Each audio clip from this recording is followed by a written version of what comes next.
Assalamualaikum warahmatullahi wabarakatuh.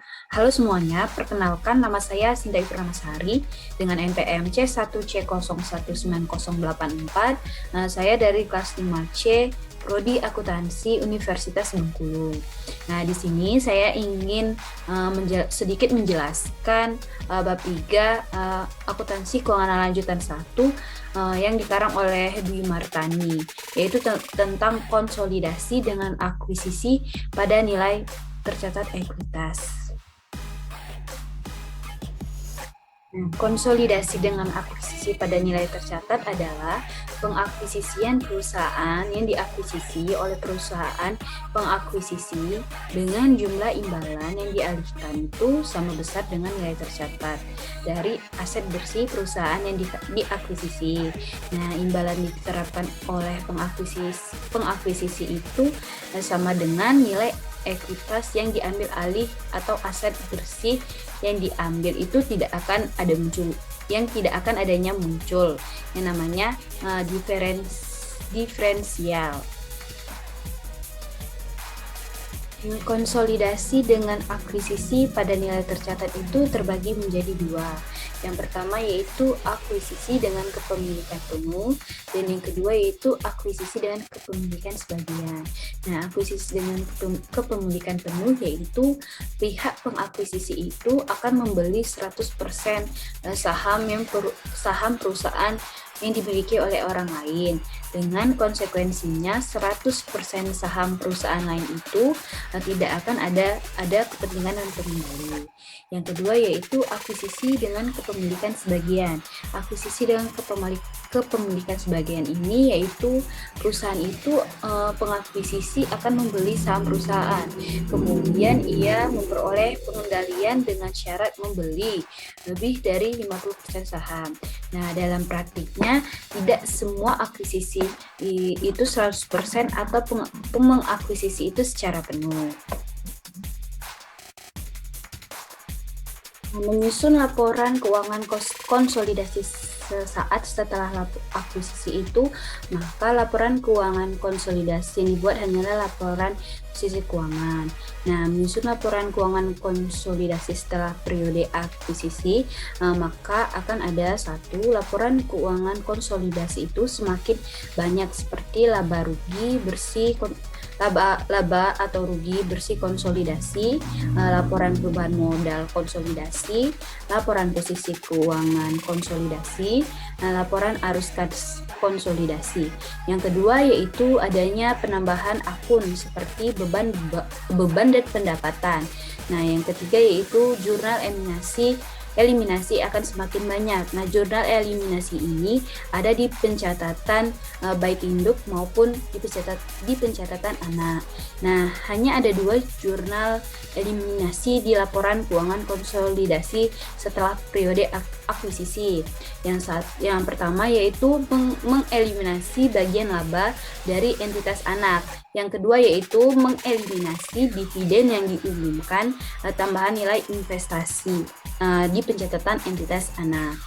Nah, dalam hal ini tidak ada kepentingan non pengendali.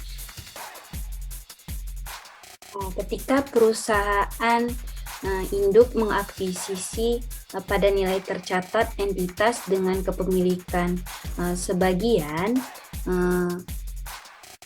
itu akan menyusun laporan keuangan konsolidasi itu sesaat setelah akuisisi itu. Laporan keuangan konsolidasinya dibuat dengan laporan posisi keuangan. Yang kedua menyusun laporan keuangan konsolidasi setelah periode akuisisi, sama seperti yang pertama tadi. Itu tidak perlulah dibuat. Menurut PSAK 65 tentang penyusunan laporan keuangan konsolidasian itu harus dipisah. Nah, kepentingan dan pengendali merupakan bagian efektif dari perusahaan induk laporan keuangan. Bagian laporan laba rugi itu pasti akan menemukan laba bersih tahun berjalan. Entitas anak itu tidak dapat didistribusikan secara langsung atau tidak langsung kepada entitas induk itu yang dikatakan kepentingan non-pengendali. Atau hal tersebut juga dapat diartikan bahwa bagian dari entitas anak itu tidak diakuisisi secara efektif atau dimiliki oleh entitas induk. Karena entitas induk akan mengakuisisi 100% sahamnya pusat anak. Berarti ada pemilik lain namanya kepentingan non-pengendali. Kapan sih munculnya kepentingan non-pengendali? Munculnya kepentingan non-pengendali ketika akan menyusun laporan keuangan konsolidasian. Nah, ketika kita membuat jurnal eliminasi, kepentingan non-pengendali ini akan dilaporkan dalam laporan keuangan konsolidasian. Nah, namun jika kita lihat dalam neraca saldo perusahaan induk dan perusahaan anak akan melakukan proses konsolidasian, maka itu tidak akan ada kepentingan non-pengendali. Nah, akan muncul pada saat akan dibuatnya laporan keuangan konsolidasi dan munculnya itu justru dari jurnal eliminasi. Nah, setelah akuisisi itu bisa disusun hanya laporan posisi keuangan dan belum ada laporan keuangan lainnya karena belum ada aktivitas. Maksudnya yaitu setelah mereka bergabung akan menjadi suatu entitas waktu sebelumnya masing-masing sudah beroperasi. Tetapi waktu yang dimaksud itu yaitu ketika mereka sudah bergabung sebagai suatu entitas tunggal. Selanjutnya yaitu jurnal eliminasi. Jurnal eliminasi tidak akan diposting oleh induk ataupun anak perusahaan dan tidak akan mempengaruhi dari siklus akuntansi. Mengapa begitu? Karena supaya nilai dan akun yang akan disajikan dalam laporan keuangan konsolidasi itu hanya mencerminkan atau menunjukkan nilai transaksi dari pihak afiliasi. Pihak afiliasi ini pihak eksternal.